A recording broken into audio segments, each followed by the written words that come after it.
আমার শাশুড়ির নিবালা সাহা খুব ইচ্ছে ছিল যে আমাদের বাড়িতে পুজো হোক, আর তোরা জমিদার বংশের ছেলে, এখানে তো এরা পারলো না, আমার ছেলেরা তুই পুজোটা করবি। আমার ছোট ছেলেকে বলেছে, বলতে বলতে ও মানে তখন হাতে পয়সা করে অত নেই, মায়ের ইচ্ছা, মা অল্পতম পয়সা দিয়ে কোনো রকম পুজোটা তুলেছে। তারপর থেকেই পুজোটা শুরু হয়েছে। বাংলাদেশ প্রতিভা রানী সাহা প্রথমে আমার কাছে এলো, বললো আমি দুর্গা পুজো করবো না, আর ছোট থেকে মাটির মূর্তি টুর্তি দিয়েও পুজো করতো। এলো বললো যে কাকিমা আমি পুজো করবো। আমরা চলো তাহলে কী করে করবে, তোমার কাছে তো পয়সা নেই। তারপরে একজনের কাছ থেকে 5,000 টাকা নিয়ে সুদে ওইটা নিয়েই পুজোটা শুরু করবো। আমার নাম রিনা সাহা, আমি এই বাড়ির বড় বউ। আগে আর পরের মধ্যে অনেকটাই ডিফারেন্স থাকে, কারণ এখন যখন মা থাকে আমরা খুব আনন্দ করি, হইচই করি, গল্প আড্ডা করি। যখন মা চলে যায় এই জায়গাটা একদম বসা যায় না, পুরো ফাঁকা হয়ে যায়। তখন আমাদের খুবই সত্যি দুঃখ কষ্ট, কারণ ওনাকে আমরা নিজেদের মেয়ের মতো করেই পুজো করি, ভালোবাসি, আদর করি, সব করি। যখন উনি চলে যান তখন আমাদের এই জায়গাটা পুরো ফাঁকা হয়ে যায়, আর আমাদের খুব খারাপ লাগে যে আগে আর পরের মধ্যে অনেক পার্থক্য থাকে। আগে যেই হইচইটা হয় তারপরে আর সেই হইচইটা থাকে না, এখানে পুরো নিরানন্দ হয়ে যায়। এখন যে আনন্দটা দেখছেন কালকে আর থাকবে না। 7 নম্বর গুরু প্রসাদ ঘোষ লেনের শাহ পরিবারের 25তম ঐতিহাসিক পুজো। এই পুজোতে আমার পিতৃতুল্য, স্বর্গীয় পিতৃতুল্য রবীন্দ্রনাথ সাহার একটা আবেগ জড়িত আছে।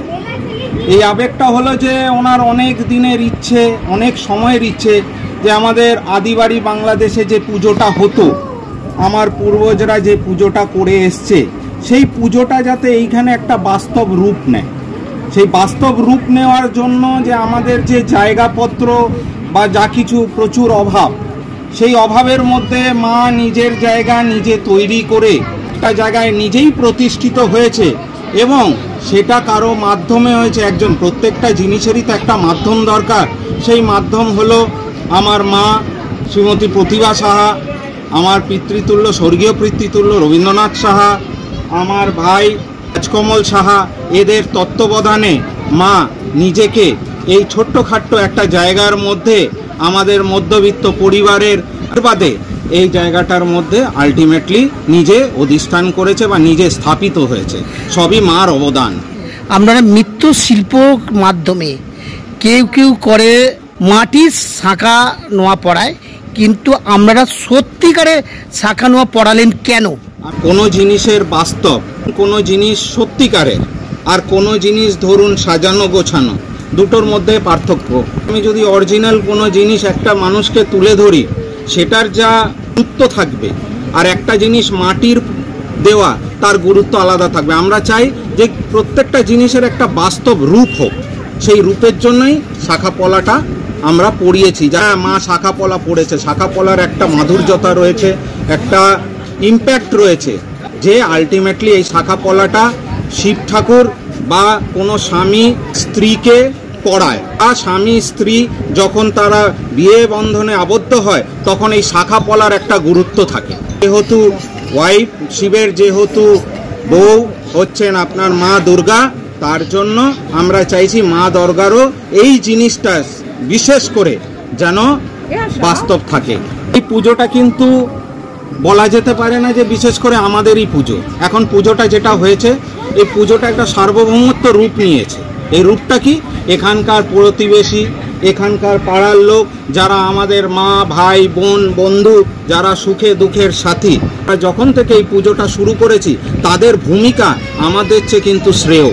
তারা প্রত্যেকটা জিনিসে তাদের 100% অবদান নিজের দিক থেকে দিয়েছে, এবং এই পুজোটা একার মাধ্যমে কোনো দিন হয় না। এত মানে পুজো ছোট হোক বা বড় হোক, সামগ্রী কিন্তু একই লাগে। সেই জায়গাটার মধ্যে এই পুজোটায় সবার ভূমিকা রয়েছে। সবাইকে এই পুজোর জন্য আমার নতমস্তকে প্রণাম জানাই, যারা এই অবদান, এই পুজোটাকে আজকে একটা জায়গায় নিয়ে যেতে বাস্তব রূপ দিয়েছে। এর কাছে চাই সবার মঙ্গল হোক, সবার ভালো হোক, সবাই খুশি থাকুক এবং নীরোগ থাকুক। এখন নীরোগ থাকাটা জীবনে সবচেয়ে বড় প্রধান একটা ভূমিকা হয়ে গেছে। আমার নাম রতিন সাহা। কমলবাবু আর রতিনবাবু দু ভাই মিলে যে 25 বছর ধরে পুজো করছে দুর্গা পুজো, এবং তার সঙ্গে নবমীর দিনে সন্ধ্যাবেলা মানুষের হাতে কিছু মানে নননায়ন করছে। এবং কমল আমাদের ছোট ভাইয়ের মতো এবং এই পরিবারের সঙ্গে আমিও যুক্ত, তাই পুজোটা দেখছি খুব ভালোভাবে করে, খুব নিয়মনিষ্ঠভাবে করে। এবং এই যে ভোগ নবমীর দিন এটি পরম্পরা, আগামী দিন বিসর্জন, তা খুব ভালো লাগে। আমরা সবাই মিলে পরিবার নিয়ে এখানেই সময় কাটাই। সকলের জন্য শুভকামনা নিয়ে উত্তম ঘোষ। সাপ পরিবারের দুর্গাপুজো হচ্ছে, তা আপনি এখানে এসে ভোগ খাচ্ছেন, কেমন লাগছে? প্রত্যেক বছরে আসেন? মানে আপনি মানে যেখানে থাকুন ঠিক এখানে আসবেন?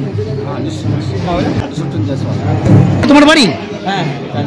তোমার নাম কি? আমার নাম জিৎ। এই যে তুমি মায়ের ভোগ খাচ্ছ সাহা পরিবারের পুজোতে, কেমন লাগছে কি বলবে? যাই ভোগটা প্রত্যেক বছরে আমি প্রত্যেক বছরেই পুজোতে আসি, অনেক ভালো, মায়ের নামে অনেক ভালো লাগে।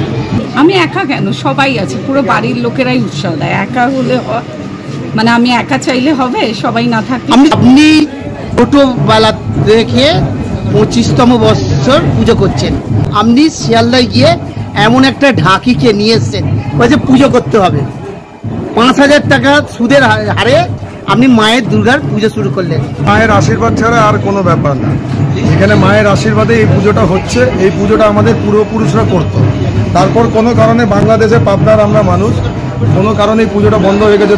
তখন আমার ঠাকুমা বলে যে আমি এই দুর্গা পুজো তোর হাত দিয়ে দেখতে চাই। সেই যে শুরু হলো ছোটোবেলার থেকে, সেই করতে করতে করতে আজকে সেই 5,000 টাকার পুজোটা 4 লাখ টাকা 4.5 লাখ টাকা পুজোতে গিয়ে দাঁড়িয়েছে।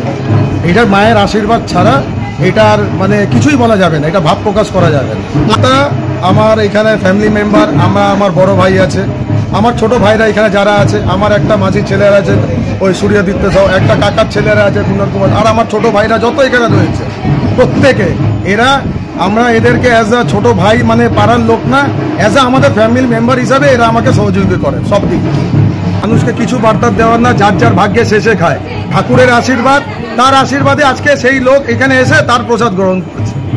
যেখানে মাকে বসিয়েছো, মায়ের আসনটা তৈরি করেছো, সেই রাস্তাতে লোকেরা যা আশা করে, কিন্তু মা সেই বসার জন্য সেই রাস্তার উপরে রয়েছে, সেই উদ্দেশ্য করে এলাকার মানুষের কাছ থেকে তুমি কি চাইলে?